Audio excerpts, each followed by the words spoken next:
tenemos una ley para ir.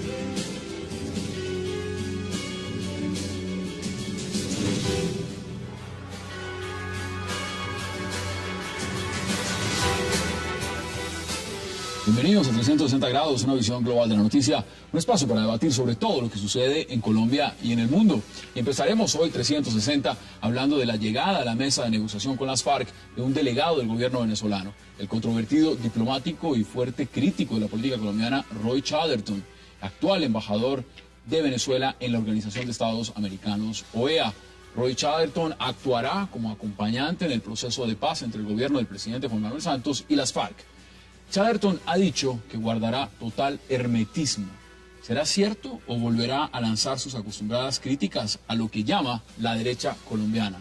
Esta noche lo debatiremos aquí en 360 grados. Y nuestro segundo tema de la noche será una nueva víctima que le salió al debate sobre el aborto en Colombia, el procurador Alejandro Ordóñez. El procurador asegura que fue víctima de una estrategia de litigio y de medios de comunicación que afectó su independencia, sus declaraciones y posiciones sobre el aborto legal. ¿Es en realidad Ordóñez una víctima?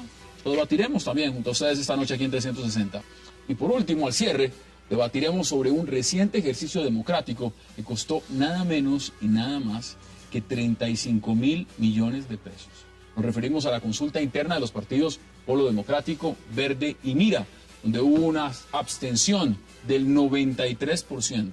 El domingo, aunque no lo saben millones de colombianos, hubo consultas obligatorias por ley de los movimientos Polo Democrático, Verde y Mira para elegir a sus delegados internos.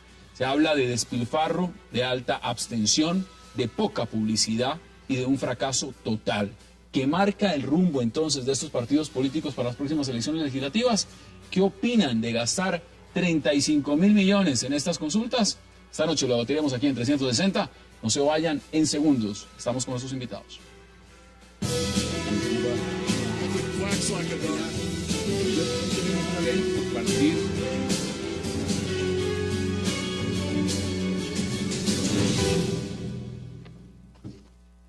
Y para debatir le damos la bienvenida a nuestros panelistas esta noche, invitados, lo que significa la llegada del político venezolano Roy Chatterton al proceso de paz con las FARC.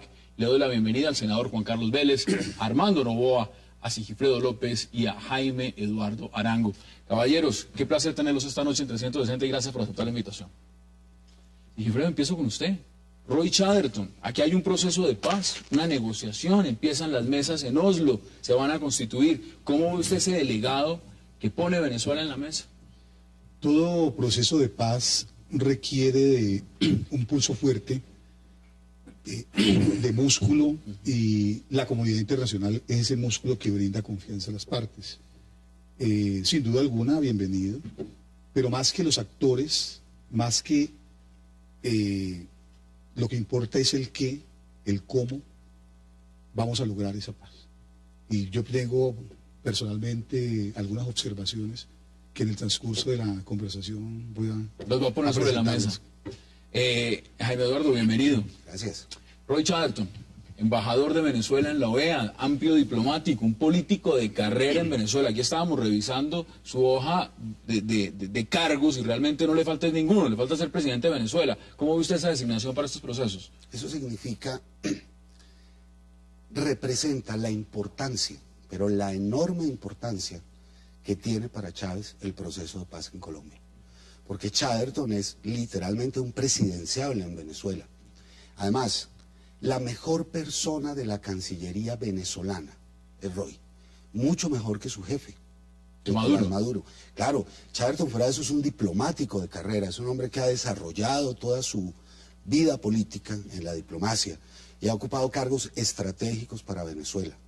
Entonces, en una primera observación es clara la importancia que Chávez le da al acompañamiento, si algún día alguien define qué es el acompañamiento, al proceso de paz en Colombia. Armando Noboa, bienvenido. ¿Qué dice usted? Gracias por la invitación. Es una designación del fuero interno del presidente de Venezuela, Hugo Chávez, un amplio conocedor de la política colombiana, toda vez que fue embajador en un tiempo supremamente complejo en las relaciones binacionales en Bogotá.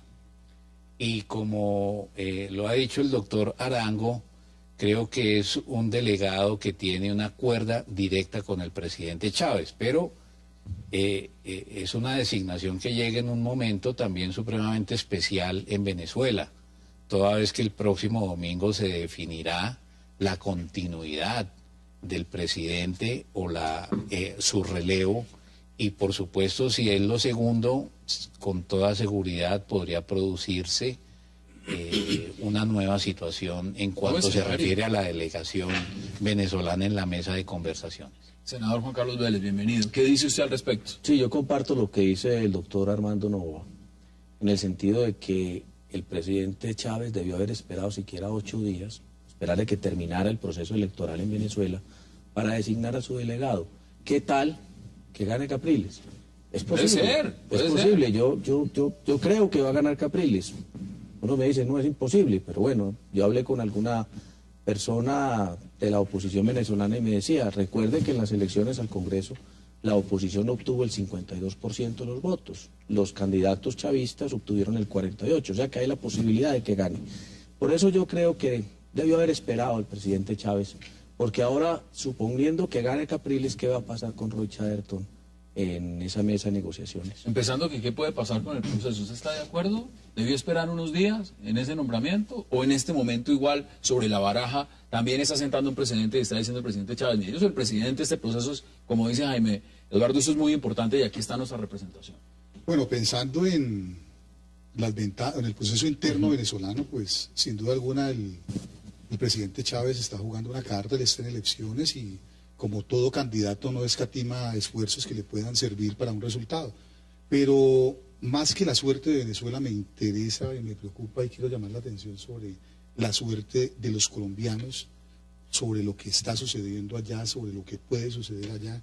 Si es que tal como se dice ya todo está arreglado y simplemente se está tratando de legitimar un proceso, ¿cuáles son si de verdad se va a construir un proceso? Esas grandes inquietudes que usted tiene, empezamos a ponerlas sobre la mesa. ¿Cuáles son, por ejemplo, en ese sentido?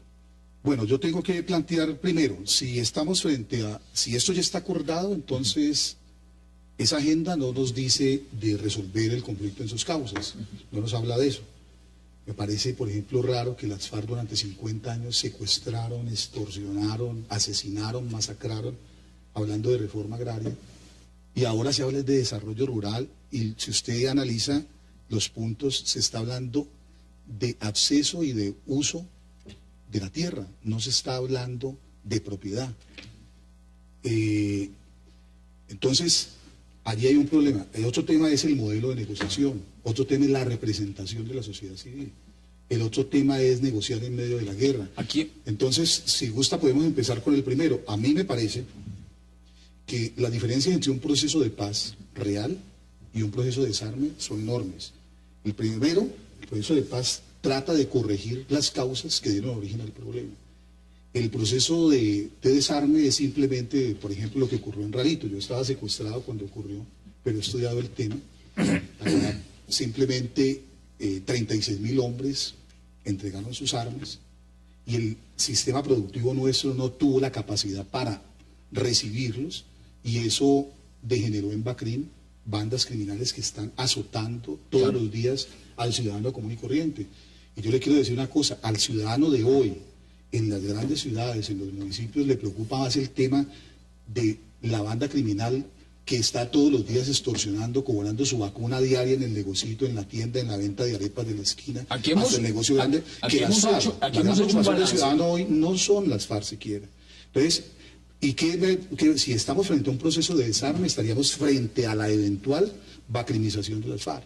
10.000 hombres ha dicho... Volviendo un poco al tema, porque el debate lo hemos hecho aquí en esta mesa, lo hemos amplificado en varios escenarios. Quiero retomar de lo que usted dice, cosas importantes, porque si algo se está sentando justamente desde el punto de vista internacional, son garantes, son posiciones de una u otra forma que esas inquietudes que usted tenga, esos países garantes puedan servir como mediadores para aportar en la mesa de negociaciones, para que no se vaya de un lado a otro, volviendo un tema a lo que nos sienta esta noche en el debate.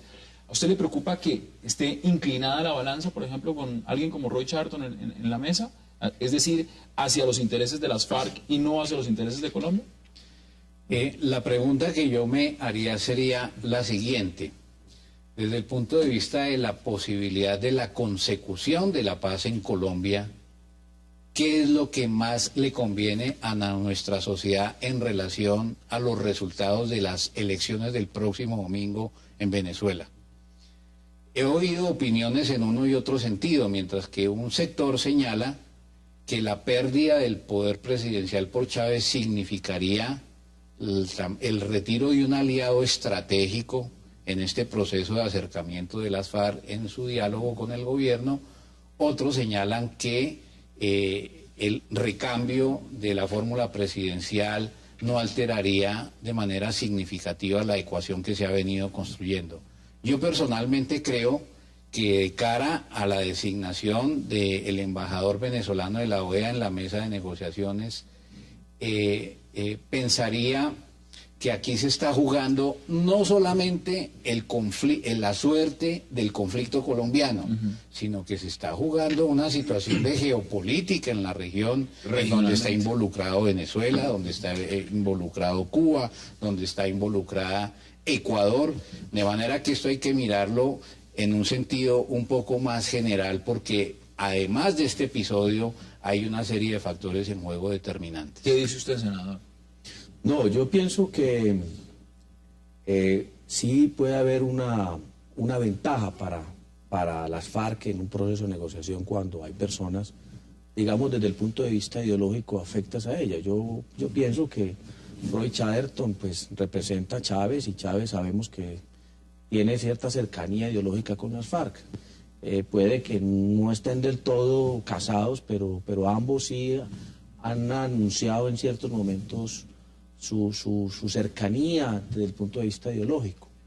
Entonces hay que esperar a ver qué otros facilitadores o negociadores o representantes de otros partidos, de otros países, van a llegar. Estamos muy pendientes de quién va a venir, por ejemplo, de Chile. Yo creo que Chile va a llevar una persona, también tiene que ser de unas calidades, diría yo, del nivel de Roy Chatterton. Esperamos que Chile no salga. Eso es un hombre que estuvo en el Caguán, es un hombre que sí, pero Chile tiene que llegar con una persona casi del mismo nivel, porque yo estoy sintiendo como que allá las FARC y el gobierno dijeron, bueno, usted los países negociadores o los facilitadores o los que nos van a acompañar en este proceso serán estos. Y yo creo que el gobierno puso unos y las FARC puso otros. Por cercanía ideológica yo pensaría que Chile sería el representante, digamos, del gobierno y Venezuela sería el representante de las FARC. Entonces vamos a ver cómo quedan esos facilitadores en esa mesa de negociación. Y frente a lo que usted estaba diciendo también, que es importante, es qué tan adelantado estaba y qué tan adelantado está ahora. En lo que representa a Jaime Eduardo, por ejemplo, que esté Roy Chatterton o que hubiese sido otra persona, usted decía algo bien interesante. Esto es un hombre más calificado que Nicolás Maduro. Nicolás Maduro fue el que lo puso en la mesa de negociaciones y lo nomina y dice, esta es la persona. Pero también tiene el antecedente de que fue delegado de Venezuela en el Caguán. Es decir, conoció el proceso del Caguán, conoció a las FARC en ese momento y en un escenario muy distinto a lo que podía ser un proceso de paz en ese momento a hoy en día. Esas condiciones también le dan una complejidad distinta como puede ver esta negociación.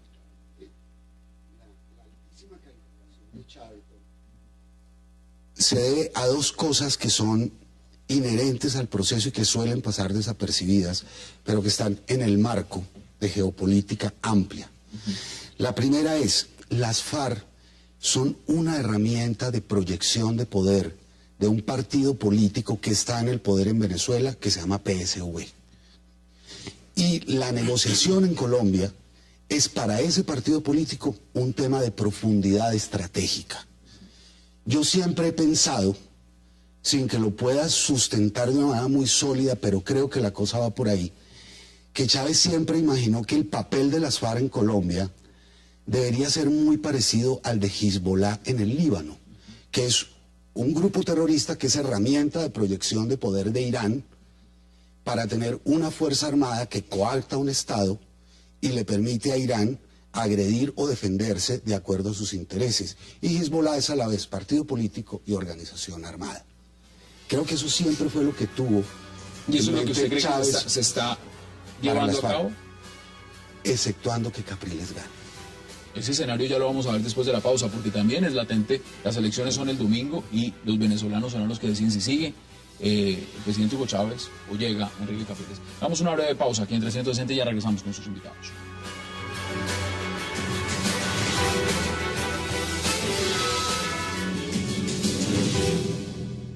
Es tan importante, tan delicado lo que está en juego, que uno no se puede permitir el lujo de transmitir los detalles de la evolución de estas conversaciones para que los medios puedan saciar su deseo de conocimiento. Volvemos a 360 grados. Mire, ha hablado uno de los voceros de las FARC, Andrés París, ha dicho por lo menos, porque aquí hay una coyuntura, no solamente está ya nombrado por Venezuela Roy Chatterton, también han dicho los voceros de las FARC que Simón Trinidad será también parte de esta negociación, lo dijeron también y lo ratificaron ya. Está el tema de la salud del presidente Juan Manuel Santos. Evidentemente todo parece ser, indica que salió muy bien. Ha dicho Andrés París que le desea la mejor recuperación al presidente Santos y que esto no demora ni va a detener en ninguna medida lo que son los diálogos. ¿Cómo ve usted esa parte de la ecuación? Bueno, yo creo que tenemos que tener claro que unos diálogos de paz tienen unos actores donde quienes deciden son hágale cuenta, tenemos una mesa con 4 patas. El gobierno, los victimarios, la sociedad civil, las víctimas deben estar. Donde no están las víctimas, hay una mesa de 3 patas. La comunidad internacional es simplemente acompañante de un proceso para garantizar confianza. Es simplemente veedora, ¿sí?, y garante de unos acuerdos para que se cumplan luego. La comunidad internacional no va a decir.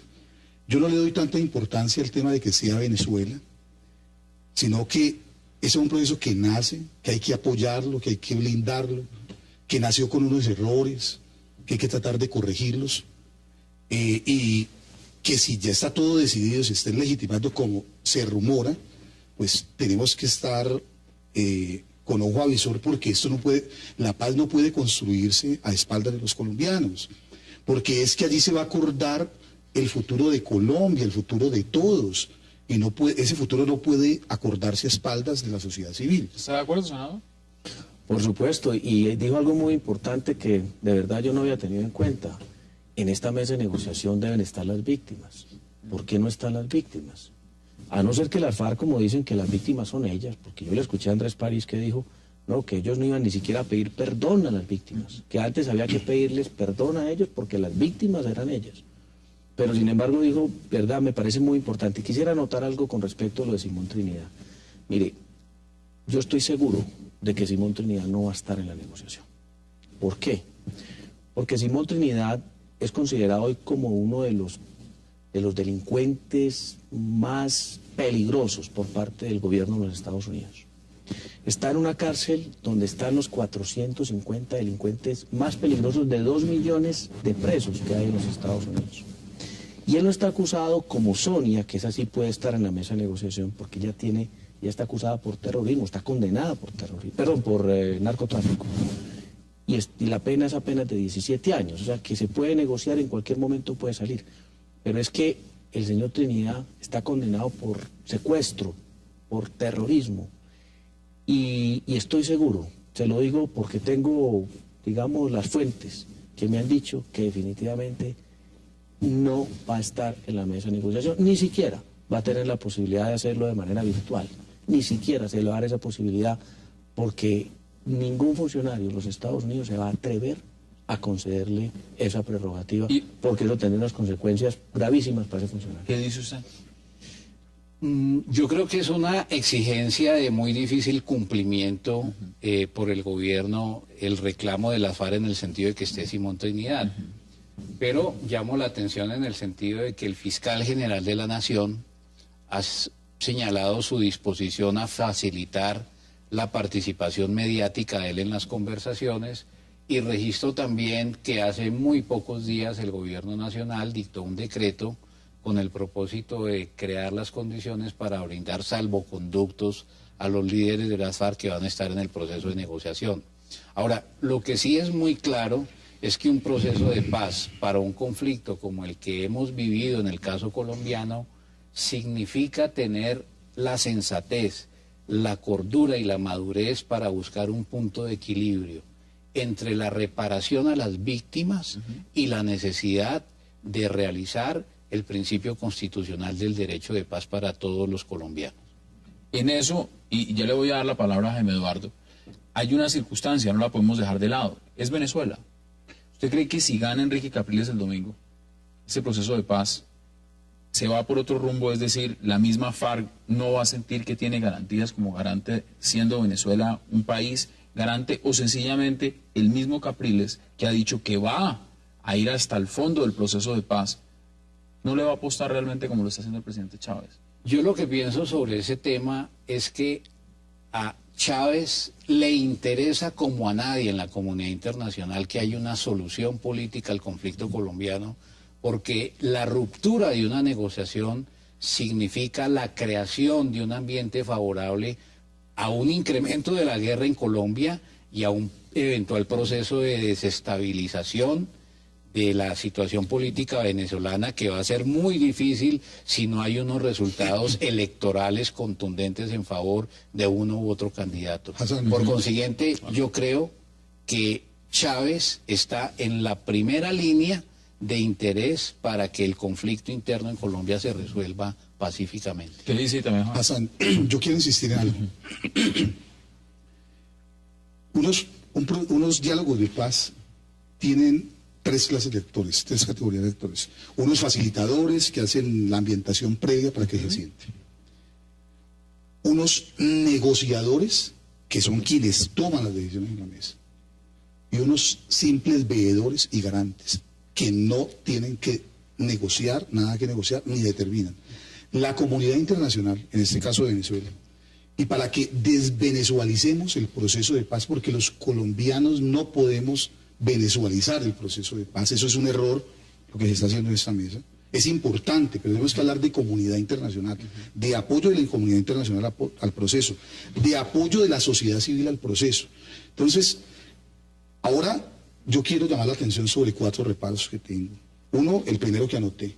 Estamos frente a un proceso de paz o a un proceso de desarme, y ese proceso de desarme, si no se hace bien la tarea, vamos a terminar frente a la bacrimización de las FARC, con 10.000 hombres más flagelando a la sociedad colombiana, ¿sí?, convertidos en bandas criminales, así extorsionando todos los días. Ya se dice que hay 15 frentes de las FARC que no van a estar en la negociación porque ya están bacrimizados totalmente. Tenemos que el bloque sur de las FARC, por ejemplo. Para que eso no ocurra, La Teófilo Forero. para que eso no ocurra, tenemos que hacer un verdadero proceso de paz.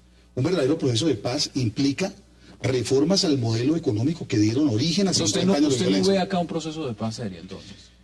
Yo creo que se puede corregir, pero yo creo que hemos empezado mal. Y hemos empezado mal, primero por el modelo de negociación que estamos poniendo, es el histórico, el clásico modelo de negociación, exploración, facilitación, negociación.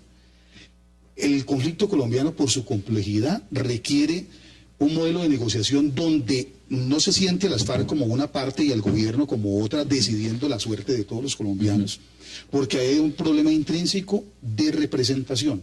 Las FARC representan una mínima, pero una muy mínima expresión de la sociedad civil colombiana. Y no puede seguir ocurriendo que los victimarios decidan la suerte del país y el gobierno no tiene que negociar las grandes reformas sociales con las FARC, sino con la sociedad me permite colombiana. una observación Claro, sobre el adelante. tema. Es que me parece que no hay una continuidad en los modelos de negociación, Sigifredo. Lo que yo observo que en este proceso hay unos avances que han registrado prácticamente todos los medios de comunicación en forma favorable. Le voy a mencionar 2. Uno, una agenda de negociación mucho más restringida de la que se impuso en el Caguán. 2, la negociación sin que haya cese de hostilidades acordada bilateralmente por las Lo partes. cual me parece un error. Depende porque en el modelo Caguán se creó una zona de despeje, no se establecieron claridades sobre qué pasaba en el resto del país. En la zona del despeje las FARC seguían proyectando su proyecto de guerra y en el resto del país el conflicto seguía vivo.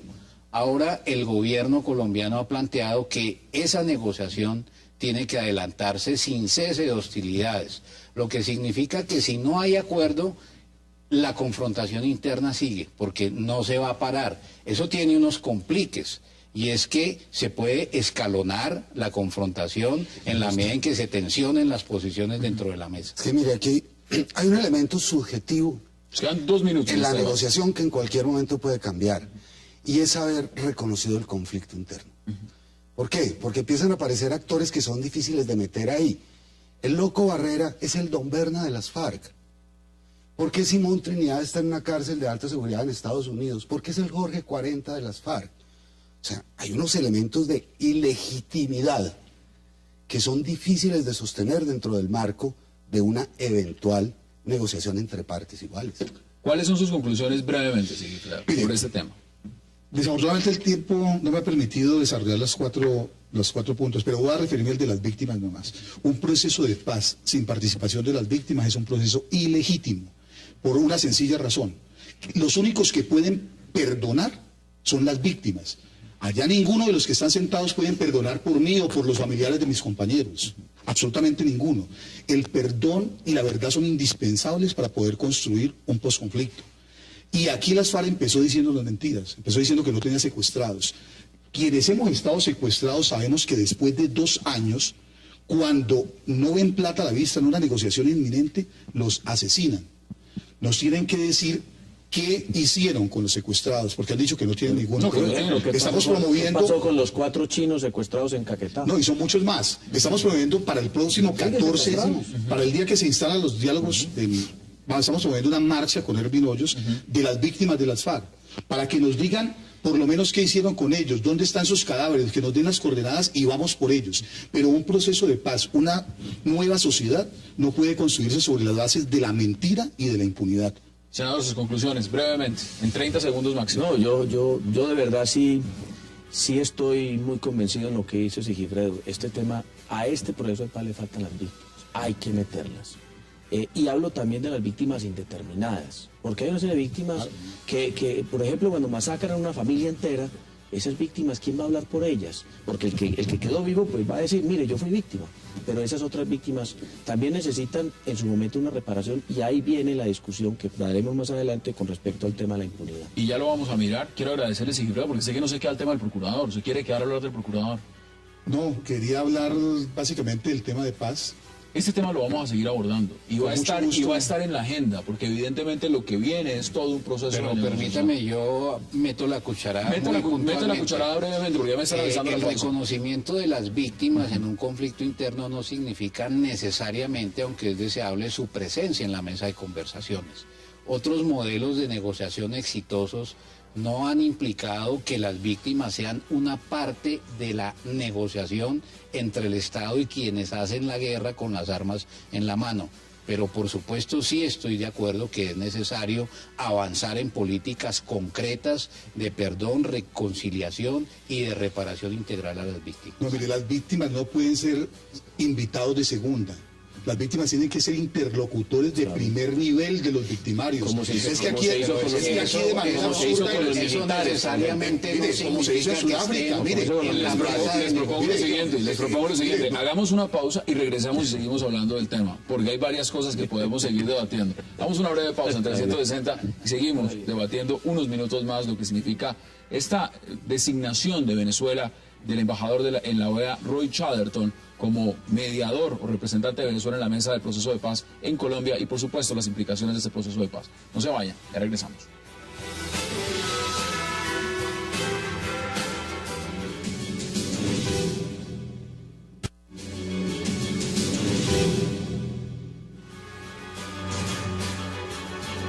Regresamos a 360. Mire, usted había otros puntos que quería poner sobre la mesa y se le estaba acabando el tiempo. Ya tenemos otro fragmento de tiempo. Póngalo sobre la mesa, porque luego vamos con el procurador. Muchas gracias por su generosidad. Pero yo quiero significar, o empezar, concluir diciendo, mire, yo soy partidario del proceso de paz.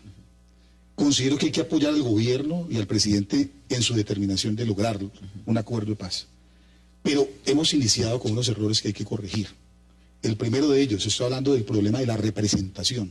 ¿Sí? No se trata de hacer un ejército en la mesa de negociación. Usted ha dicho muy pero sí se trata de que esto es una mesa con 4 patas, donde debe estar el gobierno, los victimarios, la sociedad civil y las víctimas. Si no, esa mesa está coja. Y un proceso de, repito, un proceso de paz sin presencia de las víctimas como interlocutores de primer nivel, no de segunda.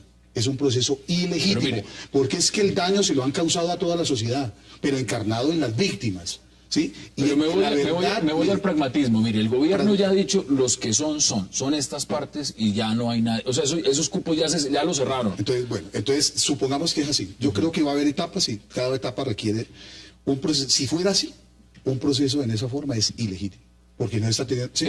Segundo, pero quiero señalar algo. Mire, es necesario, si estamos realmente, o si debemos entrar en el tiempo de las víctimas, no podemos seguir designando o teniendo a los victimarios como gestores de paz y decidiendo la suerte de toda la nación. Las víctimas tienen que estar allí. Pero el problema de representación se puede corregir. ¿Y cómo se puede corregir? Mire, por ejemplo, en los puntos de la agenda hay un punto que se llama desarrollo rural. Se va a hablar de desarrollo rural y no están allí representadas las asociaciones de campesinas ni los gremios del agro. Bueno, entonces se va a hablar de reforma educativa y ahí no está representada ni la academia ni los estudiantes, para no mencionar lo de las víctimas que tampoco... Pero no sería eso. Es necesario, entonces yo creo que llegó la hora de la sociedad civil, llegó la hora de la academia, es necesario iniciar una serie de debates, de foros sobre cada uno de los temas, ir adelante de esos temas y llevar las conclusiones de lo que piensa la sociedad civil a esa mesa. Y en esa mesa deben lograrse los acuerdos. Y esos acuerdos de que se lleguen, ¿Usted lo ve viable? Luego deben ser refrendados. Yo creo que el mecanismo más idóneo es un referendo. Y todos esos acuerdos para que el pueblo colombiano diga si está o no de acuerdo con lo que decidieron allá. Es que allá no pueden decidir por usted, por mí, o por la mayoría de los colombianos. Debatámoslo. Usted ya puso el argumento sobre la mesa. ¿Qué dice? Yo suscribo por completo la posición de Sigifredo. Nada más extraordinario y raro en la historia del pensamiento político colombiano e internacional que el marco para la paz. Es la primera vez que yo tengo razón de que un Estado construya una legalidad contra sus propios ciudadanos, contra el derecho de las víctimas. Tratar de construir sobre una base de impunidad, una legitimidad hacia adelante, y fuera de eso mintiéndole al país metódicamente, diciéndole que ese marco no es para la impunidad. Eso es sumamente ofensivo y yo entiendo la posición tan apasionada de Sigifredo en ese sentido. Pero mire, el marco ya está. El tema de los negociadores, los garantes, los facilitadores ya están. Es pragmático ampliar esa baraja y ahora no se va a sentir desventaja. ¿Qué dice usted frente también a lo que han dicho Sigifredo y Jaime Eduardo? Yo creo que no solamente es necesario mantenerse en el marco de esos acuerdos que ha conocido la sociedad colombiana, sino que sería altamente inconveniente hacer un planteamiento en el sentido de que deben estar muchos sectores que representan distintos problemas de la sociedad colombiana al interior de la mesa de negociaciones. Y me parece aún más inconveniente anunciar desde ahora la necesidad de que se convoque una Asamblea Nacional Constituyente. Es que estamos en otro momento político. La Asamblea Nacional Constituyente de 1991 abrió los espacios para una democracia integral. Si yo tuviera posibilidad de estar como sociedad civil en la mesa de negociaciones, les diría, mire, señores de la guerrilla y el gobierno, pónganse de acuerdo para abrir un segundo momento de reformas que permitan aplicar la Constitución del 91. Por ejemplo, hay que reversar reformas a la Constitución que ha aprobado este Congreso. En la Constitución quedó registrada una cosa que es vergonzosa para el principio de transparencia, el Acto Legislativo 1 del 2011. Entonces, ahora que estamos en contra de que hay una mesa de negociación cerrada, estamos pidiéndolos que abran la posibilidad de que esos acuerdos sean refrendados por la sociedad colombiana. Me parece que ese es un planteamiento equivocado. ¿Qué dice al respecto, senador? Bueno, lo primero que le quería contar al doctor Novoa es que tal vez fui yo el único senador, no sé en la Cámara de Representantes cómo fue que votó en contra negativamente ese acto legislativo número 1 del 2011, que ahora se llevó otra vez al Congreso a ver si se revoca. Hay un proyecto de acto legislativo haciendo tránsito precisamente en la Comisión Primera del Senado para revocar ese acto legislativo que en eso sí estoy de acuerdo con usted, nefasto, porque eso eliminaba el conflicto de interés para los parlamentarios en los proyectos de reforma constitucional. Lo segundo, el tema de la constituyente. La FARC ha venido diciendo, se lo escuché a Andrés París en una entrevista que le hizo una emisora de radio de aquí de Bogotá, e igualmente lo leí en el periódico El Espectador, en una entrevista muy larga que le hicieron tal vez un fin de semana, donde ellos planteaban que dentro de los mecanismos de refrendación está la Asamblea Nacional Constituyente. Ese es un tema que va a generar alguna discusión en la mesa de diálogo y vamos a ver el gobierno cómo lo va a manejar. Pero frente al tema de las víctimas, que me parece muy importante y en eso seguiré insistiendo, que tiene mucha razón Sigifredo, y en eso deberíamos seguir insistiendo, es que el gobierno sí no las incluyó.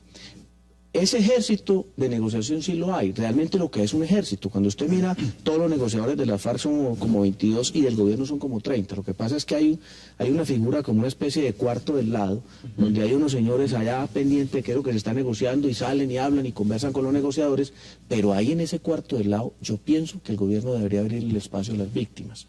Yo pienso que debería convocar a dos, invitar a 2 o 3 personas, no le genera absolutamente ningún ¿Y le da mayor legitimidad? Le da mucha mayor legitimidad, pero sobre todo para que en esa negociación la voz de las víctimas de la guerrilla pueda ser escuchada. Mira, Hassan, perdona, yo quiero... Quedan 2 minutos. El gobierno tiene que entender que lo único que blinda el proceso son las víctimas. Para darle un solo ejemplo, las FARC dijeron, sin ningún recato, que no tenían secuestrados, que ellos eran víctimas. ¿Alguien les dijo algo? Solo las víctimas pueden garantizar verdad allí. Antes porque han dicho que hay una víctima le dice, no, prudencia. mire señores, ustedes están mintiendo por esto y esto. Y es distinto cuando allá como no hay víctimas, pueden decir lo que les ocurra, pero cuando hay una víctima al frente, no pueden decir mentiras, porque se le van a quedar ante el país como unos mentirosos, como están quedando evidentemente ahora. O sea que las víctimas garantizan verdad. Las víctimas dan legitimidad al proceso. Las víctimas son las únicas que pueden perdonar. Es que un proceso de paz sin perdón es un proceso virtual. ¿Sí? Eso no es un proceso de paz real, es un proceso virtual. Y frente a eso, esa es la amenaza que tenemos. Lo que estamos es proponiendo, diciendo, advirtiendo, mire, hay errores por negociar en medio de la guerra, porque no hay confianza de la sociedad en las FARC. Imagínese, por ejemplo, hace 2 meses Tumaco quedó sin... ¿Usted se imagina que Cali quede mañana la pregunta que muchos por una hacen bomba es sin si hay que energía? creerles. Se rompe Mire, el proceso. En 20 segundos, para que pueda concluir, porque ahora sí se nos acabó el tiempo, tenemos que ir a una pausa y quiero que todos puedan sobre este segmento poder dar sus conclusiones. ¿Cuáles son las suyas, Jaime Eduardo? La mía elemental, muy triste, que las víctimas de un país como este no se sientan representadas en una negociación por su propio gobierno. 20 Muy segundos, triste. ¿cuáles son sus conclusiones? Un proceso de paz significa justicia, tolerancia y reconciliación. La sociedad colombiana tiene que encontrar un equilibrio para la realización de esos 3 valores. Si se hace un proceso de paz como retaliación, eso va al fracaso. Igual si se hace un proceso de paz con impunidad. 20 segundos, senador, para que concluya este tema. Que aquí va a haber una dificultad muy grande en este proceso de negociación, porque las FARC definitivamente no quieren abrirle espacio a las víctimas en la mesa de diálogo, y más aún, ese término o esa posición que están fijando, perdón, quiero decirlo así, en que ellos son las víctimas y no los victimarios, yo creo que ese va a ser uno de los principales escollos que va a tener este proceso de negociación. Sí, Fredo, 20 segundos. 20. Soy optimista frente al proceso de paz, a pesar de que nació con errores. Esos errores se pueden corregir poniéndole pueblo, legitimando el proceso, no solo incluyendo las víctimas, sino haciendo que se toquen allí reformas sociales indispensables para poder que estemos frente a un verdadero proceso de paz y no frente a un desarme que va a traer peores consecuencias y que puede ser simplemente otro ralito. Sigifredo López, gracias por acompañarnos en este bloque.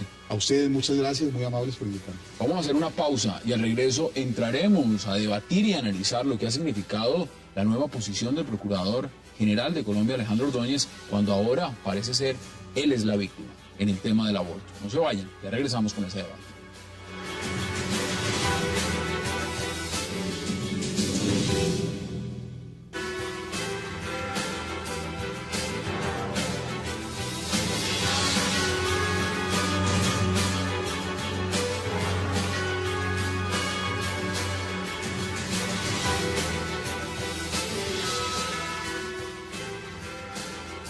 Regresamos a 360 grados y le doy la bienvenida en este segmento al congresista Germán Navas Talero para hablar del tema del procurador y de otras cosas que le voy a preguntar. ¿Qué le pasó al procurador? No, pues el procurador ahora se declaró víctima en el tema, en el debate sobre el aborto. Clínica? ¿A usted cómo le pareció eso? No, me parece que no.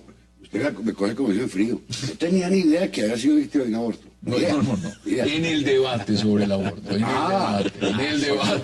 Pero que ustedes me dio de sorpresa. En el debate. No, en realidad, escúcheme, doctores, pero es que no ignoraba de qué estaba hablando usted. Bueno, se lo pongo como es. Se declaró víctima en el debate sobre el aborto. ¿Cómo le parece eso? El hecho de que se haya tenido que retractar y lo demás. Gravísimo, gravísimo. Porque reconoció que la Corte tenía facultad para hacerlo rectificar. Porque nosotros los servidores públicos somos los más llamados a acatar las sentencias. Aquí lo que está buscando es la nulidad del fallo. Bueno, tiene su derecho. Pero no tiene públicamente que desautorizar a un juez. Jamás. Armando, ¿qué dice usted al respecto? Dice que es una víctima en ese... Y es no solamente víctima, acá hay una conspiración. Una conspiración donde se juegan, por ejemplo, factores muy importantes, los medios de comunicación también. Hay como un contubernio. ¿Usted qué dice al respecto? Pues tengo la impresión que el procurador está respirando por la herida porque de su rectificación no va quedando nada. Yo leí la decisión de la Corte Constitucional y esa decisión, a mi manera de ver, es impecable. Tutela el derecho a la información, tutela el derecho a la salud, hace una serie de observaciones y un inventario de las conductas del procurador y de sus funcionarios más cercanos en contra de las órdenes que había emitido la Corte Constitucional sobre este tema, y creo que es un argumento sofístico para tratar de deslegitimar y de crear un ambiente desfavorable a la Corte Constitucional ahora que tiene que decidir sobre su incidente de nulidad. Senador, le doy la palabra también sobre el tema del procurador. No, yo creo que aquí lo que se ha venido generando es un gran debate sobre ciertas decisiones que ha venido tomando la Corte Constitucional recientemente. De hecho, esta semana en la Comisión Primera del Senado tuvimos una discusión amplia frente a un proyecto de ley que está haciendo tránsito, que el autor es Armando Benedetti, que tiene que ver con la eutanasia. Y lo que pretende es reglamentar algunas decisiones de la Corte Constitucional. Yo diría entonces que hay temas que la Corte Constitucional ha venido reglamentando, que son del resorte, para mí exclusivo del Congreso, como es lo que tiene que ver con la legalización de la droga, lo que tiene que ver con la eutanasia, lo que tiene que ver con el aborto, temas que a mi modo de ver la Corte Constitucional de pronto ha ido más allá de los límites establecidos en la propia Constitución, porque asume algunas funciones de reglamentación. Y en el tema de la posición del señor procurador, pues obviamente él está buscando la forma de que ya no sea esa sala de tres magistrados de la Corte Constitucional la que establezca, digamos, qué es lo que debe hacer frente al tema del aborto y la posición institucional de la Procuraduría al respecto, sino que está buscando entonces que haya un pronunciamiento de la Sala Plena de la Corte Constitucional, y me imagino que estará pretendiendo que ese fallo o esa decisión, perdón, sea favorable a su posición. Ya le doy la palabra porque sé que usted quiere intervenir sobre el tema. Pero de una vez. Puede a mí, digamos, yo invito a que hagamos una reflexión propositiva del tema. Lo que me parece interesante de este debate es que desbloquea el debate sobre el aborto, hace conocer a la sociedad colombiana las distintas posiciones que hay sobre la materia, y a alguien le leí un artículo muy reciente en donde llamaba a un acuerdo nacional sobre el tema del aborto. A mí esa idea me parece interesante. ¿Qué le suena? Jaime Eduardo, ¿cuál es su posición? Lo que no está bien es que se haga política con el aborto. ¿Usted está haciendo su opinión abiertamente? Se está haciendo abiertamente para evitar la reelección del procurador. Se creó un pico de opinión artificial, presionado, sobre una tutela relativamente sencilla al derecho a la información, con la finalidad de deslegitimar la posición del procurador, de tal manera que se pudiera minar su posición frente a una eventual reelección, porque el presidente Santos lo ve como un eventual opositor al proceso de paz. Eso fue en realidad. Usted le ve lo que pasó. usted matizando lo que usted está diciendo, que ahí es un gran componente político. Netamente político. Netamente político. ¿Usted está de acuerdo? No, yo, para mí todo esto es jurídico. Es netamente... Yo no acepto que se diga que la Corte se extralimitó. Lo que digo es que el Congreso, al cual usted y yo pertenecemos, no ha sido capaz de legislar En el caso del aborto, ¿cuánto hace que se le llamó la atención al Congreso? Pero les da miedo, doctor. Les da miedo porque no quieren perder votos. No opinan porque no quieren perder votos. Y esperan que otro presente el proyecto por ellos y miran cómo está la situación para votar o no votar. Pero es aún peor. Es decir... Pero la culpa es del Congreso, no de la Corte. Es que el procurador es un representante de la sociedad ante las instituciones del Estado. Creo que ya lo habíamos advertido en un programa anterior. Echo de menos la falta de ecuanimidad y ponderación del procurador. Yo lo invitaría a que tratara de sopesar las distintas opiniones que hay y le hiciera una propuesta al país que permitiera concitar un debate en clave positiva. Pero tengo la impresión que el procurador, así como algunos de sus contradictores, están en un pugilato de oídos sordos, y quien va a terminar perdiendo en ese debate es la sociedad colombiana. Mire, veamos justamente qué ha dicho el Procurador General en este tema, que es justamente el tema que estamos debatiendo esta noche. Sobre pretexto de defender los derechos fundamentales en una acción de tutela, se orquestó una estrategia de litigio y de medios de comunicación que afectó en todas sus proporciones el Estado social de derecho, así como el derecho al acceso a la administración de justicia. No solamente está diciendo que hay esta estrategia de litigio y de medios de comunicación, sino que esto afectó la independencia de la Procuraduría. Es decir, no se es independiente. La Procuraduría es independiente si el Procurador es independiente. Yo tuve oportunidad y el honor de trabajar con tal vez el único procurador serio que tuvo este país, con Marga Aramburu Restrepo. Un hombre que nos dio todas las confianzas y jamás se metió en eso. No importa quién fuera. Y recuerdo cuando el caso del doctor Carlos Lleras le hizo, y yo le mandó la renuncia. Cuando el escándalo de Martínez, Fabio Peñalosa, la orden era investiguen. Nunca nos presionó ni para un lado ni para otro. Yo tuve una investigación contra, siendo tan católico el doctor, contra un sacerdote, complicó bien. Jamás el doctor Aramburu, jamás me pidió explicaciones de conciencia. ¿Qué está? Eso era un procurador de verdad. Él le decía, mire, vaya, investigue esto y punto. ¿Usted dice, ese era de verdad, ese no es de verdad? No, digo, ejercía procuraduría. Los otros hacen política. Él no la hizo nunca. Y cuando se le venció el periodo, se presentó, dijo, nombre, el que me voy, ya. Y recuerdo que en aquella oportunidad, el que le reemplazó a él estuvo encargado los 4 años, porque no hubo acuerdo en el Congreso para elegirlo en propiedad. Y yo me formé con él y aprendí de él a que con la justicia no se hace show y tampoco se vale uno de los cargos para perseguir a nadie.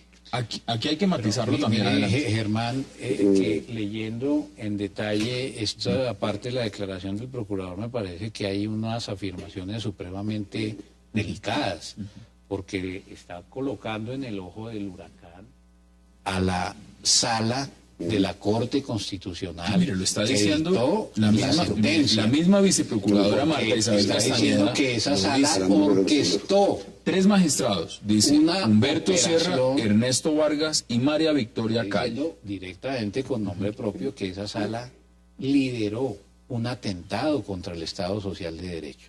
Eso es supremamente delicado, dado que la principal función de la Corte Constitucional y de todas sus salas es precisamente garantizar la observancia y la vigencia plena del Estado Social de Derecho. Mire, lo voy a leer textualmente, que eso es lo que ha dicho la viceprocuradora Marta Isabel Castañeda. Sobre pretexto de defender los derechos fundamentales en una acción de tutela, se orquestó una estrategia de litigio y de medios de comunicación que afectó en todas sus proporciones al Estado Social de Derecho, así como al derecho al acceso a la administración de justicia. Eso está diciendo el documento que presentó la Procuraduría. Es totalmente delicado porque ¿a quién se le ha afectado el derecho de acceso a la justicia? ¿Al Procurador General de la Nación? ¿A quién? Pero esperemos que la sala plena se pronuncie eso le quería sobre preguntar. El incidente del el senador Vélez lo ha dicho. El tema es si la sala plena da un concepto. ¿Usted cree que es mucho más favorable si lo da la sala plena y no sencillamente esta facción de 3 magistrados? Claro, la sala plena, indudablemente. Es la que debe, a mi modo de ver, pronunciarse, pero yo creo que aquí ya estamos llegando a un punto donde la sociedad va a tener que tomar unas decisiones frente a los temas que yo acabo ahora de mencionar como más precisas. El tema del aborto, por ejemplo, el doctor Navas hizo tránsito en la Comisión Primera del Senado y allá se presentó una propuesta por parte liderada por el procurador, entre otros, donde se solicitó que prácticamente la decisión de la Corte Constitucional frente al tema del aborto, los 3 casos en los cuales se permite el aborto, pues ya no se pudieran presentar, y la misma Comisión Primera del Senado, por 9 votos a favor, 7 en contra, dijo que respaldaba, digamos, la decisión de la Corte Constitucional.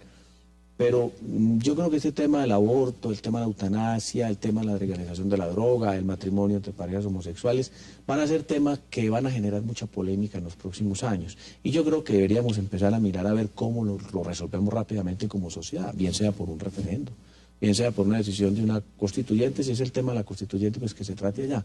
Pero esto dejarlo en manos solamente del Congreso, solamente de la Corte o solamente del Procurador, yo pienso que ya la sociedad debería dar un paso mucho más allá y tratar de finiquitar rápidamente esos temas. Pero yo creo que el Congreso no se puede cruzar de manos cada vez que la Corte te indica que haga algo. Que yo llevo tiempo allá. Por supuesto. Y cuando toca un tema de estos, que le dicen, mire, elegirle sobre eso, les da miedo. Les da miedo porque allá no votan para la sociedad, sino votan para su hucha de los votos.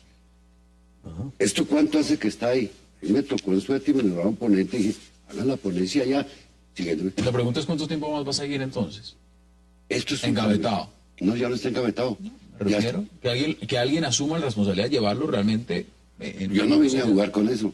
Si yo firmé la ponencia, me acompañó el doctor Prada, es porque va hasta el final. Yo, si algo sé, es serio con la justicia. Cuando fui juez, procurador de distrito judicial, yo sé lo que es eso. Con esto no se juega, ni se hace política.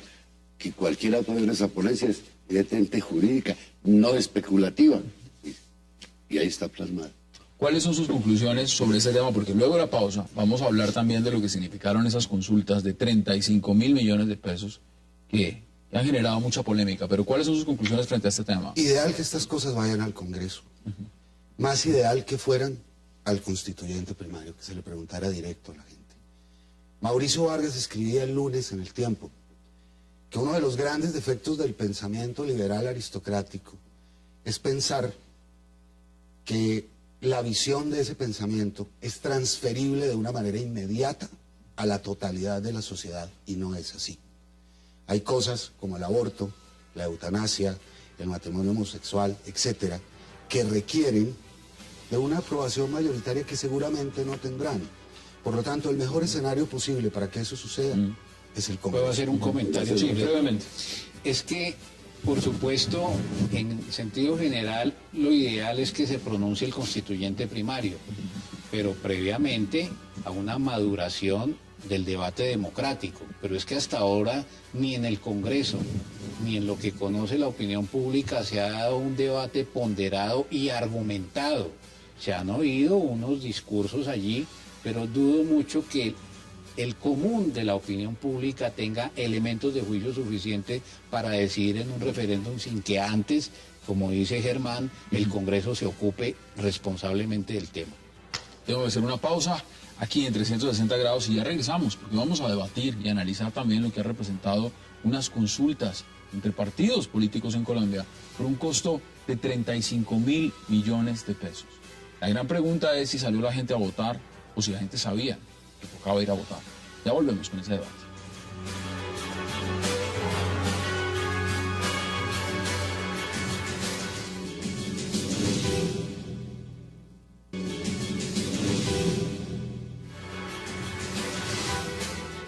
Regresamos a 360 grados y ahora vamos a analizar y a debatir lo que fueron este ejercicio democrático de partidos políticos, el Polo Democrático, Partido Verde y Mira, donde los ciudadanos al parecer no salieron a votar, solo salieron a votar el 1.6% de los ciudadanos. Esto costó 35.000 millones. Yo le pregunto, ¿cómo vio usted el ejercicio democrático, Armando? Bueno, son conocidas las críticas a estas consultas por la falta de presencia de los militantes de los partidos, entre otras cosas porque son consultas que se hacen en medio de la crisis de los partidos. y la deslegitimidad que tiene frente a la opinión pública la actividad política. Pero haría unas observaciones. Claro, participó solamente el 1.6%.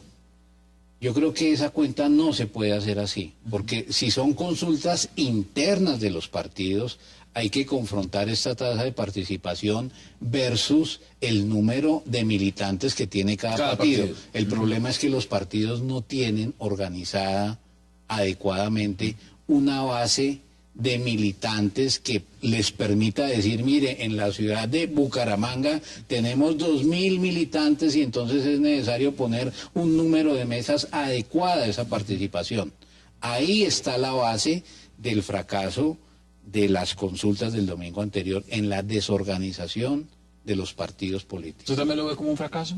¿Un fracaso? Sí, yo creo que falta de divulgación y educación de nuestro elector. Si esto fuera un país medio decente, la gente buscaría intervenir en la organización de su partido. Pero aquí siguen acostumbrados al bolígrafo. Y a mí no sé si fue quien tomó las consultas, serían buenas. El Estado debería promocionarlas más, pero que entren al juego todos. Pero es que no solo unos. Los partidos grandes se quedaron quietos, porque les gusta el bolígrafo. Los pequeños se arriesgaron, pero no hubo la difusión suficiente. Yo tampoco lo critico. Esto sirve como una enseñanza para que se reduzca el gasto en un futuro. Por ahí entendí que alguien en el Senado propone que se le dé una plata al partido y que la haga. Está bien. Eso es una buena idea. ¿No es una buena idea? Alguien en el Senado la dijo. Yo pienso que deberíamos tener dos tipos de consultas. Una consulta para elegir candidatos presidenciales el mismo día, por ejemplo, que se hacen las elecciones del Congreso, que yo creo que fue exitosa la del Partido Verde en su momento, y igualmente la del Partido Conservador, una participación de 1 millón, o 2 millones, o 3 millones de personas. Y otra que deben organizar los mismos partidos para solucionar, digamos, su organización interna y elegir a sus propios dignatarios. Yo creo que los partidos deben hacer un esfuerzo grande por carnetizar más a su gente. Y no crea, doctor Navas, que en los partidos grandes, si hubieran estado presentes los partidos grandes, hubiera sido un éxito. Yo recuerdo, yo hago parte del partido de la U, recuerdo hace unos 3 años que hicimos una consulta igualmente para elegir unos directorios, una cosa muy complicada que se inventaron en su momento, pero no más creo que 250 o 300.000 personas votaron en la consulta del partido de la U, cuando el partido de la U después en las elecciones del Congreso obtuvo cerca de 2 millones de votos. Pero por lo menos las directivas del partido adquieren legitimidad. A mí no me disgusta. Si votaron 10 por su partido, eso sí. Es que lo grave es que los partidos se reúnan, 4 o 5, y digan, nosotros vamos a ser el directorio acá, electa. No, vamos a educar al pueblo para eso. Pero que el partido, digamos, haga su propia, pero que garantice la gente. El principio de la participación democrática de los ciudadanos militantes de un partido para escoger sus representantes es un principio democrático que hay que defender. Lo que pasa es que la forma concreta como se aplica el tema de que el registrador pide 70.000 millones de pesos y solamente se gasta 35.000, una diferencia significativa, y ahora estamos en la discusión de para dónde se va a ir ese dinero. Y aquí lo están diciendo abiertamente en el contexto mismo de ¿y dónde están los otros 35.000? Y si los van a devolver o no. Ahora, ¿usted cómo lo ve, Jaime Eduardo? Algo va de lo que es la consulta a la financiación de la consulta como tal. Las consultas, por supuesto, son defendibles, pero los partidos deberían aprender a ser responsables con sus militantes. Es decir, deberían tener mecanismos de comunicación adecuados para convocarlos cuando haya que convocarlos, deberían tener censos, deberían saber quiénes forman parte de sus partidos. Me parece que a esto se le puede agregar un elemento de responsabilidad similar al de las elecciones, y es que si no se alcanza determinada cantidad de participación, el dinero debe devolverse. ¿Están de acuerdo? Pero es que a los partidos no se les dio dinero esta vez. Perdón, a los partidos no se les dio dinero esta vez. Es el costo simplemente. Al partido no les Pero dio son dinero. 35.000 millones. Pero que se gastó la registraduría haciendo esto. Quien hizo la proyección del gasto fue la registraduría con base en una información que suministraron los partidos. Ahí eso es justamente una de las grandes... Y haga su consulta, usted era como así. Punto. Eso sería valor. Yo pienso que me gusta la idea del senador Vélez. Una cosa es la consulta popular para escoger candidatos presidenciales y otra cosa son los procesos de consulta interna. como tenemos unos partidos tan precarios, tan desorganizados, con muchas debilidades organizativas, yo llamaría la atención porque es que en el año 2009 se hizo una reforma constitucional, se desarrolló con una ley en el 2010, se estableció que los partidos iban a actualizar sus estatutos, que iban a purificar sus costumbres, que iban a rendir cuentas, y nada de eso ha pasado y seguimos haciendo consultas sin aplicar los correctivos que establece la misma ley. Los paganinis de estos son los partidos pequeños, los que se aventuran a hacer las consultas, pero los grandes no lo hacen. Lo que pasa, pero también, seamos Morales, se ha ido dividiendo y se ha ido fragmentando aún más. Como todos los partidos, ahorita los verdes están en crisis. Todos los han tenido son partidos en formación. No así, como yo he dicho, que vos el partido liberal y el partido conservador son enfermedades incurables, eso es distinto. Pero el partido de ustedes es nuevo. Y claro, según las necesidades se van acomodando.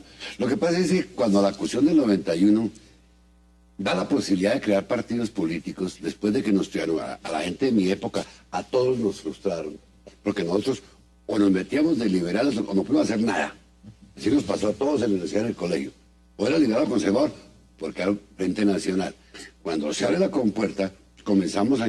Yo llegué a la política gracias a la reforma del 91. De lo contrario, jamás hubiera ido a la política. Yo no me le iba a humillar a un directorio para que me diera un puestico en una lista de papeles. Una lista, o lo hubiera yo salí a las calles y conseguí, y lo hice 2 veces hasta que ingresé al Polo. Sí, pero la crisis de los partidos es evidente. En las últimas encuestas, todas las encuestas, Ipsos, Napoleón Franco, la de Gallup, quien tiene la peor imagen, la máxima desfavorabilidad son los partidos políticos, por encima de cualquiera. Inclusive una favorabilidad que creo que no supera el 10 o el 15%. Eso ya de por sí debería llamar la atención. Pero el de la desorganización es en todos los partidos. Pues el tema de ustedes, los verdes, el caso de la U, que es el que yo puedo hablar, nosotros se suponía que deberíamos tener directorio ya o dirección nacional a partir del 1 de enero, según los estatutos. Se organizó una asamblea para junio, se pasó para agosto, ahora entonces quedó para el 28 de octubre, y hoy que hubo reunión de bancada del partido de la U, me llevo la sorpresa de que ya no va a ser una gran convención o una gran asamblea en Bogotá, sino que va a ser virtual. Entonces se van a reunir unas 100 personas en Bogotá y en las diferentes regiones simplemente para avalar unas listas. Entonces la crisis continúa. La primera, una observación de marketing político. Es muy malo para los partidos que participaron en esta consulta haber dado esa imagen de precariedad. Eso lastima sus intereses políticos a futuro. La segunda, los partidos como manifestaciones organizadas de la sociedad civil frente al poder deben ser de alguna manera empresas autónomas que no dependan de los favores del poder para poder establecer sus dinámicas. Es decir, si el Estado no me da plata, entonces no puedo hacer la consulta. Pues resulta que el PP o el PSOE o los partidos europeos sí pueden hacer sus consultas y sus actividades cuando quieran con el recaudo de sus propios fondos.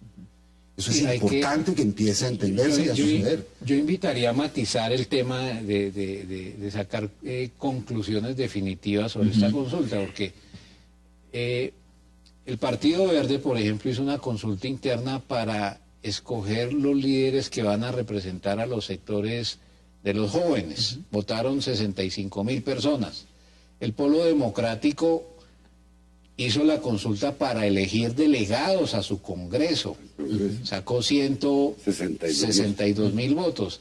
La mayor votación la obtuvo el Partido Mira para constituir unos comités programáticos. Ahora, quienes han vivido la realidad interna de los partidos saben que en el fondo esas no son unas malas votaciones, porque aquí no están en juego ni puestos ni contratos, sino esquemas de estructuras internas. Pero lo que sí es cierto es que hay una crisis de los partidos, que los partidos no están organizados y que a mi manera de ver se necesita un control externo y ciudadano muy fuerte sobre ellos. Mire, uno de los más duros críticos fue justamente el senador Roy Barreras. Pero ¿qué lo critica él? Bueno, veámoslo. ¿Por qué no se mira al espejo y se critica a él? Bueno, mire lo que dijo, señaló, esas consultas son un despilfarro. Un despilfarro, hay que reglamentarlo de mejor manera, solo se justificarían si fueran obligatorias en alguna medida para todos los partidos. ¿Qué dice usted, senador Vélez? No, yo creo que los partidos sí requieren de una reestructuración interna urgentemente, porque hay una crisis, pues yo, en los partidos, y sobre todo no hay una identificación de los colombianos con los partidos. En las mismas encuestas que uno ve, pues obviamente esos son mediciones, el 70% de los colombianos se consideran independientes. Solamente el 30% dice pertenecer a un partido. Entonces el partido más grande que hay en Colombia, que es, a veces estamos nosotros los de la U o el Partido Liberal, apenas tiene el 12% del total de los colombianos. Entonces, uno va al caso de Alemania, por ejemplo, donde hay unos partidos muy fuertes. El Partido Demócrata Cristiano tiene alrededor de 800.000 afiliados, el Partido Socialdemócrata alrededor de 1 millón de afiliados, personas que pagan entre 5 y 7 euros mensuales. Entonces, imagina recaudando 5 millones, casi 50 millones de euros al año un partido, pero porque sus militantes aportan. Porque yo tuve la oportunidad alguna vez de tener una invitación y conocer toda la estructura del Partido Demócrata Cristiano Alemán. Eso es una organización, y eso es igual en todo el caso de Europa. En todos los partidos, sean de derecha o sean de centro o sean de izquierda, tienen una organización que ningún partido de Colombia hoy en día puede decir que la tiene. Doctor, hay una cosa que es elemental. Ellos colaboran con su partido y aportan para su partido, y la política se hace con ideas. En Colombia, si usted no le da plata al elector, no se mueve. Porque yo digo, y perdónenme lo que voy a decir, el corrompido en Colombia no es el político, es el elector que llega a su campaña a decirle, ¿cuánto me da y voto? El político en Colombia no tiene que ir al barrio a decirle, no, dice, Déjeme, yo le cuento una anécdota que me sucedió estos días. Las cosas cambiaron. Que corrobora lo que dice aquí el doctor Naval. Mire, esta semana yo estuve en un municipio de Antioquia que se llama San Carlos, una reunión con concejales del oriente antioqueño, y había de todos los partidos, y hablé con algunos de mi partido, el partido de la U, y le dije, bueno, ustedes van a asistir a la Asamblea de Bogotá, y lo primero que me dijeron fue, bueno, ¿y ustedes qué nos van a ayudar? Es que nosotros, pues señor, usted es concejal, si usted es concejal quisiera ir a la... Y tuve la oportunidad de estar en la Asamblea, pero en la Convención Republicana en los Estados Unidos, y hablé con mucha gente, y yo les preguntaba, bueno, ¿y ustedes quién nos financió? Me dijo, nadie nos financió. Todos esos delegados que no ven a las asambleas, no, los tipos hacen rifas. Autónomo. Los tipos hacen rifas y se financia la ida allá. El partido no les ayuda, cosa que a mí me sorprendió, a pesar de que ahí decían que esa convención había costado cerca de 50 millones de dólares. Yo le cuento otra anécdota. Yo hasta hace algunos meses fui director de un proyecto de fortalecimiento democrático y de los partidos del Programa de Naciones Unidas para el Desarrollo. Y una de mis labores era hacer acuerdos con los partidos para explorar la posibilidad de darles un apoyo de distinto orden. En la mayoría de los partidos encontré una sola idea que nos permitiera concretar los acuerdos. Nadie tenía claro cómo se podría colaborar desde la cooperación internacional al fortalecimiento de los partidos. La conclusión que yo saqué después de todo eso es que en Colombia se necesita un movimiento ciudadano fuerte que obligue a los partidos a su renovación, participando la gente políticamente de manera activa. Sin eso no pasa nada. De suyo, la financiación estatal de los partidos hace ilegítimos a los partidos. Insisto, porque los partidos, si bien pueden constituir el Estado, no son Estados, son la sociedad. Aquí es muy importante que quienes tengan iniciativa dentro de los partidos actuales empiecen a hacer un trabajo que sea mínimo de culturización de sus seguidores para tratar de construir partidos relativamente autónomos, tanto en lo económico como en su capacidad de movilización. Se puede empezar por lo pequeño, se puede empezar por militancias reducidas, como empieza todo, pero un día hay que empezar a hacerlo. Mire, aquí también han hablado los ciudadanos, y veamos qué dijeron los ciudadanos frente a lo que representó este proceso democrático. Veamos las declaraciones. Me parece muy injusto que se esté gastando 35.000 millones de pesos cuando no se da una buena información, porque la mayoría de gente no sabe a qué viene. Yo por lo que voto acá, yo la verdad vengo a colaborarle a un amigo del Mira, pero no vengo seguro, vengo como porque no, esa plática no se pierda, pero me parece que eso sí lo deben de cambiar, porque esa plática, invirtiéndola en la Secretaría de Salud y en otras cosas, me puede representar más. Mire, aquí nos están escribiendo también, y lo hace Rafael Guarín, quien es un asiduo televidente y nos escribe bastante, y dice lo siguiente: consultas prueban gravísima crisis del polio del Partido Verde, están reventados, fraccionados y no son alternativa. Pero además agrega, con 35.000 millones votados en politiquería debieron hacer obras para prevención y atención de desastres que no tienen financiación. ¿Qué dice usted al respecto, Armando? No, yo creo que a ese comentario de Rafael, que es tan agudo, hay que agregarle que esa opinión se puede generalizar, como lo dice el senador Vélez, a todos los partidos, no solamente a los verdes y al polo. Si los otros partidos hubieran ido a una consulta, el resultado hubiera sido exactamente el mismo, igual. se lo ve igual. Hubiera sido el mismo. Hubiera sido igual. Yo comparto la tesis del doctor Novoa y no critico solo al polo, critico al elector colombiano. El único responsable de que eso pase es usted, que lo está criticando. Usted que no va a votar, usted que vende su voto, él es el responsable. Si la gente, como lo dice usted, saliera conscientemente a votar por el que le gusta, esto cambiaba. Pero muchas de las personas que están escribiendo acá son de los que dicen, yo no voto porque a mí no me gusta la política. ¿Cuántas veces no le han dicho a usted, no han contestado así, senador? No, pero muchísimas. Bueno, entonces, tienen el Congreso que se merecen porque hace reunión en su casa. ¿Y con los 35.000 millones no se hubieran podido hacer otras cosas? Desde luego que se han podido hacer otras cosas. Por eso, insisto, estos partidos dieron una sensación, por no decir lo otro, de precariedad. Y deberían, y me llama mucho la atención la irresponsabilidad con que manejan y la arrogancia con que manejan sus cosas, explicarle a la ciudadanía lo que Armando explicó ahora, cuáles fueron los resultados. Nadie los conoce, nadie los ha publicado, a nadie se le ha dicho. Por lo menos explíquenle, quienes son parte de esos partidos, a la ciudadanía, que por lo menos se obtuvieron unos buenos resultados, que hubo unas votaciones, y que si bien se perdió mucha plática, pues no fue toda. Pero es que ni a eso el Mira ya dijo que cuántos, yo escuché a los del Verde diciendo, sacamos tantos votos, lo dijeron los verdes. El Polo dijo, sacamos tanto, eso y tanto, y lo dijeron ellos. ¿Cuántos? El Mira fueron 240.000 votos, lo dijo el Mira. Tantos para votar, lo dijo. Los verdes lo dijeron también. Y el Polo lo dijo, ¿qué más pueden decir? Bueno, ya el debate está puesto. Mire, yo no lo voy a dejar ir sin que usted me cuente algo. No tiene nada que ver con este tema. No me interesa la salud de nadie. Pero sí el tema de la salud, para que vea que es un tema bien interesante. Esa propuesta, eso que pasó ayer en la Cámara, de hundir lo que hubiera significado volver derecho fundamental, el tema de la salud, ¿quién promovía eso? ¿Cuál fue esa lista? Mire, los autores son más de 12, pero los que propusieron hundir exactamente el proyecto. Fueron Carlos Augusto Rojas, Germán Barón Cotrino, Alfonso Prada, José Rodolfo Pérez y Miguel Gómez. El argumento que dio el doctor Prada, y se los tengo aquí, es que no era necesario porque ya la Corte Constitucional, por jurisprudencia, llegaba a ese resultado. O sea, la Corte le ha hecho el trabajo al Congreso. Cuando la Corte lo que hace es un llamado al Congreso, miren, pónganlo ahí. Segundo, esto es mucho más práctico, porque siendo un derecho fundamental, no se puede entrar a negociar los derechos fundamentales. Y para efecto de la tutela, no tiene que jugarse a entrar por la puerta de atrás, que es lo que les gusta a los colombianos. Si tiene la llave de la casa, ¿por qué se mete por el garaje? Entonces, si usted mete una tutela por el derecho a la salud, tiene que interponerla por el derecho a la vida y dar la vuelta para entrar allá. Entonces, el señor dijo que Prada, que no era necesario porque ya estaba. Entonces se dice, bueno, entonces, si ya está, ¿qué problema tienen que nos lo aprueben?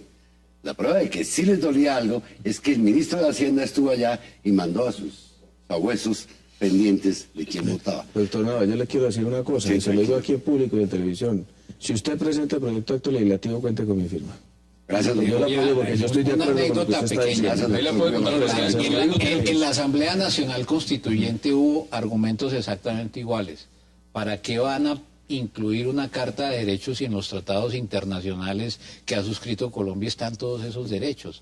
Pues 20 años después encontramos que si no se hubiera incluido esa Carta de Derechos, los jueces no se hubieran pronunciado nunca sobre ella. De manera que es muy útil que ese tipo de ejercicios los haga el Congreso para incorporar garantías fundamentales que puedan ser protegidas por los jueces. Ahí están los nombres. Concluidos este debate, Jaime Eduardo. Como voz discordante, la salud primero de todo no es un derecho. Y en segundo lugar, la quiebra efectiva del sistema de salud se debe a que los jueces nos impusieron un nivel de gasto en salud que desbordó el sistema. El gobierno está, con su propuesta de ley estatutaria en salud, tratando de corregir ese problema. Cuando se han hecho fundamental, los jueces no van a recetar drogas. Por eso, pero eso tiene razón el doctor Navas, es que hay que entrar por la puerta de atrás. El derecho a la salud se está reconociendo. Lo que pasa es que se tiene que ser como un derecho subsidiario del derecho a la vida. Entonces, el gobierno tiene que tener una política pública para hacerle frente a Por esta eso le crisis preguntaba, porque aquí catastrófica de la salud. encendimos otro debate. Quiero agradecerle a Jaime Eduardo Arango por haber aceptado la invitación. A ti, Hassan. Congresista Germán Navas Tareo, gracias por haber No me aceptado la arrepiento invitación. nada de lo que dije. No, usted nunca se arrepiente. Armando Novoa, gracias por aceptar la Complacido invitación. de estar con ustedes. Y senador Juan Carlos Vélez, gracias por aceptar la muchas invitación. gracias por invitarme A al ustedes, programa. gracias por acompañarnos. Nos vemos mañana aquí a la misma hora, 7:30 p.m. por Cable Noticias, para seguir debatiendo la agenda política de Colombia y del mundo con los mejores invitados y todas las posiciones aquí en 360 grados. Es una próxima oportunidad.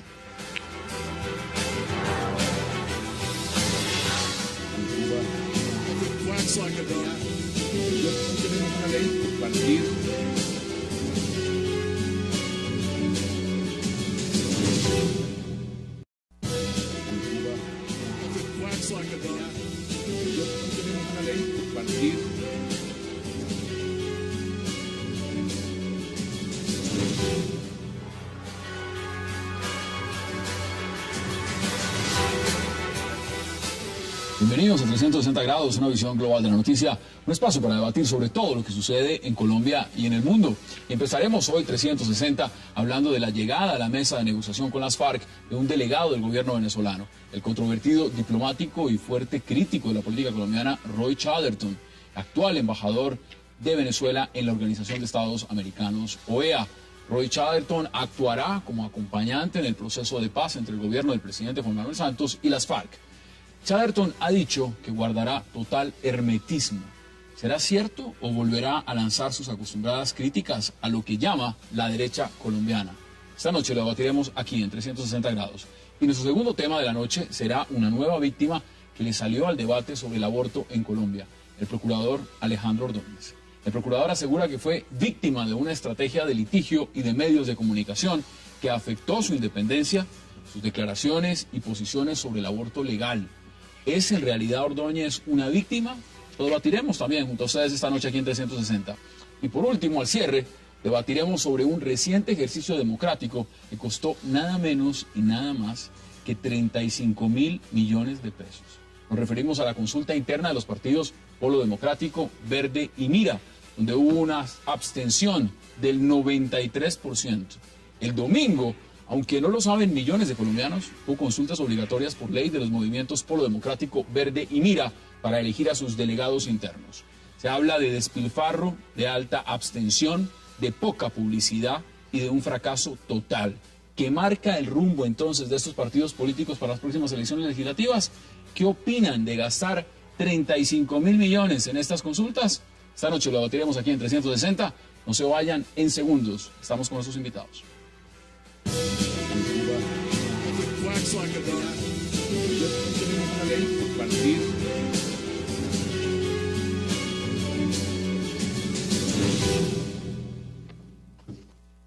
Y para debatir le damos la bienvenida a nuestros panelistas esta noche, invitados, lo que significa la llegada del político venezolano Roy Chatterton al proceso de paz con las FARC. Le doy la bienvenida al senador Juan Carlos Vélez, a Armando Novoa, a Sigifredo López y a Jaime Eduardo Arango. Caballeros, qué placer tenerlos esta noche en 360 y gracias por aceptar la invitación. Sigifredo, empiezo con usted.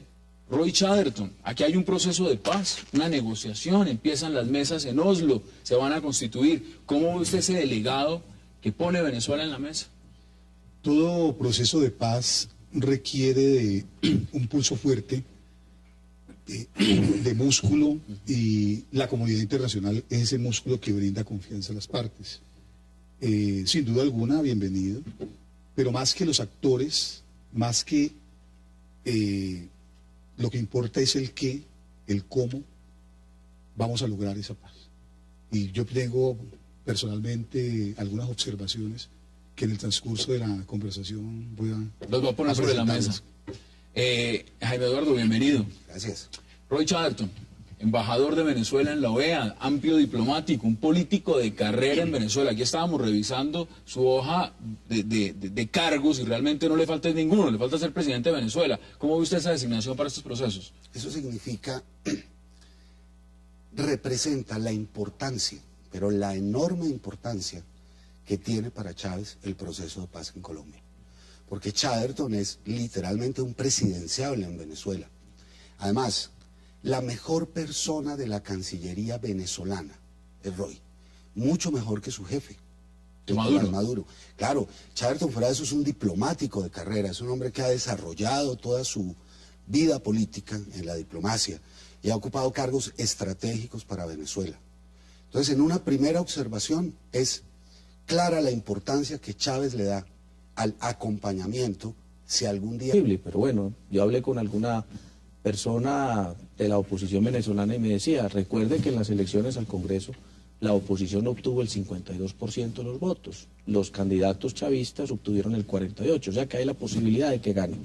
Por eso yo creo que debió haber esperado el presidente Chávez, porque ahora, suponiendo que gane Capriles, ¿qué va a pasar con Roy Chatterton en esa mesa de negociaciones? Empezando, ¿qué puede pasar con el proceso? ¿Usted está de acuerdo? ¿Debió esperar unos días en ese nombramiento? ¿O en este momento igual sobre la baraja también está sentando un precedente y está diciendo el presidente Chávez? Mire, yo soy el presidente, este proceso es, como dice Jaime Eduardo, eso es muy importante y aquí está nuestra representación. Bueno, pensando en las ventajas, en el proceso interno venezolano, pues sin duda alguna el presidente Chávez está jugando una carta, él está en elecciones y como todo candidato no escatima esfuerzos que le puedan servir para un resultado. Pero más que la suerte de Venezuela me interesa y me preocupa y quiero llamar la atención sobre la suerte de los colombianos, sobre lo que está sucediendo allá, sobre lo que puede suceder allá. Si es que tal como se dice ya todo está arreglado y simplemente se está tratando de legitimar un proceso, ¿cuáles son si de verdad se va a construir un proceso? Esas grandes inquietudes que usted tiene, empezamos a ponerlas sobre la mesa. ¿Cuáles son, por ejemplo, en ese sentido? Bueno, yo tengo que plantear primero, si estamos frente a, si esto ya está acordado, entonces esa agenda no nos dice de resolver el conflicto en sus causas. No nos... Alguien define qué es el acompañamiento al proceso de paz en Colombia. Armando Novoa, bienvenido. ¿Qué dice usted? Gracias por la invitación. Es una designación del fuero interno del presidente de Venezuela, Hugo Chávez, un amplio conocedor de la política colombiana, toda vez que fue embajador en un tiempo supremamente complejo en las relaciones binacionales en Bogotá. Y como lo ha dicho el doctor Arango, creo que es un delegado que tiene una cuerda directa con el presidente Chávez, pero es una designación que llega en un momento también supremamente especial en Venezuela, toda vez que el próximo domingo se definirá la continuidad del presidente o su relevo, y por supuesto si es lo segundo, con toda seguridad podría producirse una nueva situación en cuanto se refiere a la delegación venezolana en la mesa de conversaciones. Senador Juan Carlos Vélez, bienvenido. ¿Qué dice usted al respecto? Sí, yo comparto lo que dice el doctor Armando Novoa, en el sentido de que el presidente Chávez debió haber esperado siquiera 8 días, esperar a que terminara el proceso electoral en Venezuela para designar a su delegado. ¿Qué tal que gane Capriles? Es posible. Puede ser. Yo creo que va a ganar Capriles. Uno me dice, no, es imposible.